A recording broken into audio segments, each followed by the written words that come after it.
ಬಂಧುಗಳೇ ನಮಸ್ಕಾರ. ಮನೆ ವಾಸ್ತು ಮಾಹಿತಿಗೆ ನಿಮಗೆಲ್ಲರಿಗೂ ಆತ್ಮೀಯ ಸ್ವಾಗತ.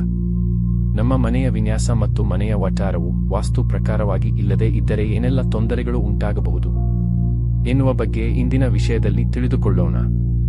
ನಮ್ಮ ಇಂದಿನ ಪೀಳಿಗೆಯ ಜನರು ವಾಸದ ಮನೆಯ ಡಿಸೈನ್ಗಳನ್ನು ಹೊಸ ವಿನ್ಯಾಸಗಳಿಂದ ಅಲಂಕಾರವನ್ನು ಮಾಡುವುದು ಸಾಮಾನ್ಯವಾಗಿ ಕಂಡುಬರುತ್ತದೆ.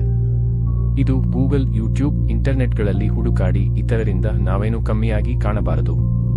ಪಕ್ಕದ ಮನೆಯವರು ಅಥವಾ ಕುಟುಂಬದೊಳಗೆ ಯಾರಾದರೂ ಮನೆಯನ್ನು ಕಟ್ಟಿದ್ದರೆ ಅವರಿಗಿಂತ ನಮ್ಮ ಮನೆ ಅಂದವಾಗಿರಬೇಕು ಮತ್ತು ಬಂದ ಅತಿಥಿಗಳು ತಾವು ಕಟ್ಟಿದ ಮನೆಯನ್ನು ನೋಡಿ ಹೊಗಳಬೇಕು ಎಂದು ಲಕ್ಷಗಟ್ಟಲೆ ಹಣ ಖರ್ಚು ಮಾಡಿ ಹೊಸ ವಿನ್ಯಾಸಗಳನ್ನು ಮಾಡಿ ಮನೆ ಕಟ್ಟಿದವರು ಅಂತಹ ಮನೆಯಲ್ಲಿ ವಾಸ ಮಾಡಿದ ಕೆಲವೇ ದಿನಗಳಲ್ಲಿ ಸಮಸ್ಯೆಗಳ ಸುಳಿಯಲ್ಲಿ ಸಿಲುಕಿ ತೊಂದರೆಗಳನ್ನು ಆಗಾಗ ಅನುಭವಿಸುವುದನ್ನು ನಾವು ಗಮನಿಸಿರುತ್ತೇವೆ.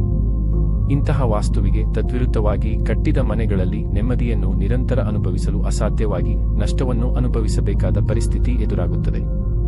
ಭೂಮಿಯ ಮೇಲಿನ ಪಂಚಭೂತಗಳ ಪರಿಮಿತಿಯನ್ನು ಅಲ್ಲಗಳೆದು ತದ್ವಿರುದ್ಧವಾಗಿ ಯಾವುದೇ ಕಟ್ಟಡ, ಮನೆ, ಮಂದಿರಗಳನ್ನು ನಿರ್ಮಿಸಿದರೂ ಕ್ರಮೇಣ ಮೊದಲು ಅಲ್ಲಿ ವಾಸವಿರುವ ಸಾಕು ಪ್ರಾಣಿಗಳಿಗೆ ಸಮಸ್ಯೆಗಳು ಪ್ರಾಥಮಿಕವಾಗಿ ಕಂಡುಬಂದು ಮುಂದೆ ನಿಧಾನವಾಗಿ ಅಲ್ಲಿ ವಾಸ ಮಾಡುವ ಕುಟುಂಬದ ಸದಸ್ಯರು ಅನಾರೋಗ್ಯ, ಅವಘಡಕ್ಕೆ, ವ್ಯವಹಾರ ನಷ್ಟ, ಅನೇಕ ಸಮಸ್ಯೆಗಳಿಗೆ ತುತ್ತಾಗುವ ಸಂಭವನೀಯ ಘಟನೆಗಳು ಗೋಚರಕ್ಕೆ ಬರುತ್ತದೆ.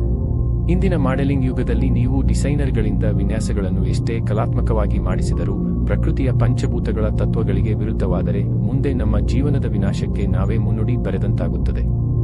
ನಿಮಗೆ ಮನೆ ವಾಸ್ತು ಬಗೆಗಿನ ಹೆಚ್ಚಿನ ಮಾಹಿತಿಗಾಗಿ ಸ್ಕ್ರೀನ್ನಲ್ಲಿ ಕಾಣುವ ನಂಬರಿಗೆ ಕರೆ ಮಾಡಿ ನಮ್ಮನ್ನು ಸಂಪರ್ಕಿಸಬಹುದು.